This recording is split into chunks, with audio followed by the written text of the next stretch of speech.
Hi అండి, welcome to our channel. నేను మీ సుజాతని. ఈరోజు మనం రాజరాజేశ్వరి అమ్మవారి కోసం బాదం లడ్డు ప్రసాదం చేసుకుందాం. చూద్దాం రండి. ముందు స్టవ్ మీద ఒక పాన్ పెట్టి 2 స్పూన్ల నెయ్యి వేసానండి. 1 స్పూను జీడిపప్పు వేస్తున్నాను. ఫ్రై చేసుకోవాలండి. ఒక 50% జీడిపప్పు వేగాక కిస్మిస్ కూడా వేసుకొని ఫ్రై చేసుకోవాలండి. జీడిపప్పు ఒక సగం వేగాక కిస్మిస్ కూడా వేస్తున్నానండి. రెండింటిని ఫ్రై చేసుకోవాలి. డ్రై ఫ్రూట్స్ ఇలాగే వేగాక 1 కప్పు ఉప్మా రవ్వ, అంటే బొంబాయి రవ్వ అని కూడా అంటారండి, ఇది వేసి ఒక 5 మినిట్స్ సిమ్లోనే ఫ్రై చేసుకుందామండి. రవ్వ ఇలా లైట్ గోధుమ కలర్ వచ్చాక మనం ఆల్రెడీ సిద్ధం చేసుకుని ఉన్నామండి. బాదం పప్పు పౌడర్ చేసి పెట్టుకున్నాను. కచ్చా పచ్చిగా దంచుకున్నాను. మరీ పౌడర్లా కాకుండా రవ్వలా కాకుండా మధ్యస్థంగా కలుపుకున్నాను. దీన్ని వేసేస్తున్నాను. వేసి 2 నిమిషాలు కలపానండి. ఇది వేగిపోయిందండి.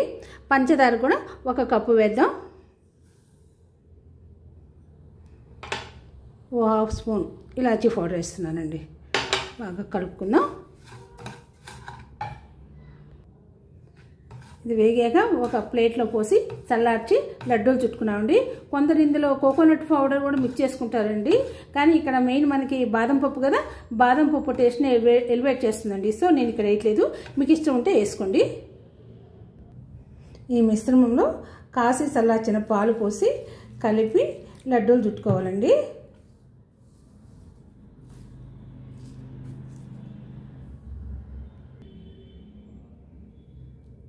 ఇలా లడ్డూలు చుట్టుకొని అమ్మవారికి నివేదిద్దాం. పూజల టైంలో మనం పెద్ద పెద్ద వంటలు చేసుకోలేం కదండి. ఇలా సింపుల్గా అయిపోయి ప్లాన్ చేసుకోండి. బోల్డ్ పనులు ఉంటాయి కదా మనకి.